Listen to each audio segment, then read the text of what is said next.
कभी कभी ना जीत में भी एक हार छिपी होती है। और कमाल की बात यह है कि वही हार आपको दुनिया का सबसे बड़ा विजेता बना देती है। आज एक ऐसी ही कहानी देखते हैं। ये तस्वीर ये एक ऐतिहासिक जीत के जश्न की है, लेकिन इस पूरे शोर शराबे में एक अकेली खामोश सी मुस्कान है। सवाल ये है कि ये मुस्कान है किसकी? तो देखिए माहौल कैसा था। डीवाई पाटिल स्टेडियम, आसमान पूरा पटाखों से जगमगा रहा था।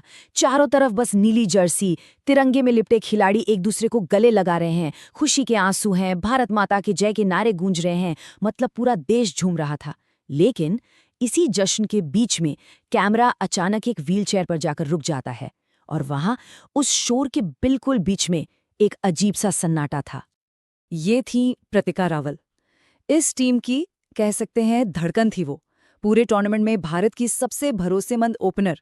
सोचिए, वो खिलाड़ी जिसने अपने दम पर भारत को फाइनल तक पहुंचाया, जीत के उस सबसे बड़े पल में मैदान से बाहर थी। और यही इस कहानी का सबसे बड़ा, सबसे अजीब विरोधाभास है। तो फिर इस कहानी के अंत को, उस अकेली मुस्कान को समझने के लिए हमें थोड़ा पीछे जाना होगा। हमें उस शुरुआत को देखना होगा, उस परफॉर्मेंस को जिसने इस जीत की नींव रखी थी। प्रतिका का बल्ला भाई पूरे टूर्नामेंट में आग उगल रहा था। कुल 308 रन, और ये सिर्फ आंकड़े नहीं थे, ये रन नहीं थे, ये टीम की उम्मीदें थीं।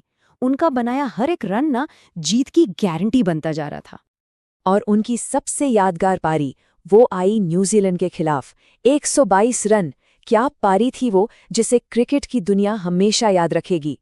वो एक करो या मरो वाला मैच था, और प्रतिका की उस एक पारी ने न सिर्फ भारत को मैच जिताया, बल्कि पूरे टूर्नामेंट का रुख ही पलट कर रख दिया था। वो टीम के लिए कितनी जरूरी थी, इसका अंदाजा बस इसी बात से लगा लीजिए कि वो टूर्नामेंट में भारत की तरफ से दूसरी सबसे ज्यादा रन बनाने वाली खिलाड़ी थीं। टीम की रीढ़ की हड्डी, जिसके भरोसे पूरी टीम खड़ी थी।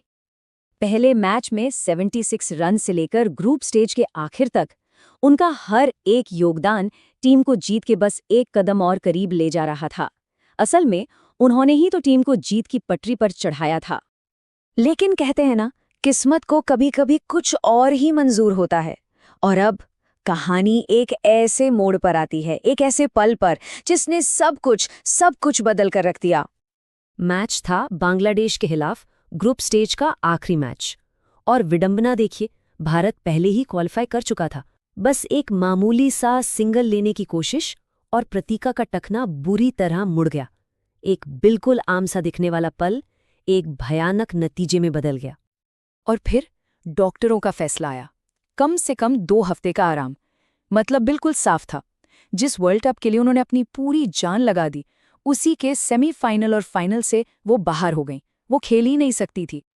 तो चलिए अब वापस आते हैं उस फाइनल वाली रात पर, उस जश्न के शोर पर, जिसके पीछे एक बहुत कड़वा सच भी छिपा हुआ था। उनकी टीम ने बहुत प्यार दिखाया, व्हीलचेयर को मैदान के बीचों बीच ले आए, उन्हें ट्रॉफी के साथ बिठाया, तस्वीरें खिंची, इतिहास बन गया। सब कुछ ठीक था। लेकिन जब मेडल्स बांटने की बारी आई तो प्रतिका के लिए कोई मेडल था ही नहीं। और इसकी वजह थी आईसीसी का एक बहुत ही सख्त नियम। अब देखिए, ये नियम इसलिए होते हैं ताकि आधिकारिक रिकॉर्ड्स में कोई कंफ्यूजन ना हो। और नियम ये कहता है कि मेडल सिर्फ उन्हीं 15 खिलाड़ियों को मिलेगा जिनका नाम फाइनल मैच की स्क्वाड लिस्ट में है। और चोट की वजह से जाहिर है प्रतिका का नाम उस लिस्ट में था ही नहीं। बस फिर क्या था, इस फैसले के बाद सोशल मीडिया पर जैसे एक तूफान आ गया। मेडल फॉर प्रतिका ट्रेंड करने लगा। लोगों का सवाल बहुत सीधा था, जिस खिलाड़ी ने टीम को फाइनल तक पहुंचाया उसे कोई मेडल नहीं, और जो खिलाड़ी एक भी गेम नहीं खेले उन्हें मेडल मिल गया? मतलब इसका कोई सेंस बनता है? लेकिन इस पूरी कहानी का सबसे जरूरी, सबसे अहम हिस्सा अब आता है कि खुद प्रतिका ने इस पर क्या कहा, और उनकी कहानी हमें असल में खेल भावना के बारे में क्या सिखाती है। जब उनसे इस बारे में पूछा गया कि क्या उन्हें अफसोस है, तो उन्होंने बस मुस्कुराकर एक बात कही। उन्होंने कहा, मेडल गले में लटकता है, लेकिन मेरा मेडल तो मेरे दिल में है, जहां भारत की जीत दर्ज है। सोचिए, इन शब्दों में कोई निराशा नहीं थी, सिर्फ और सिर्फ सुकून था। तो फिर असली जीत है क्या? कोई ट्रॉफी, कोई मेडल?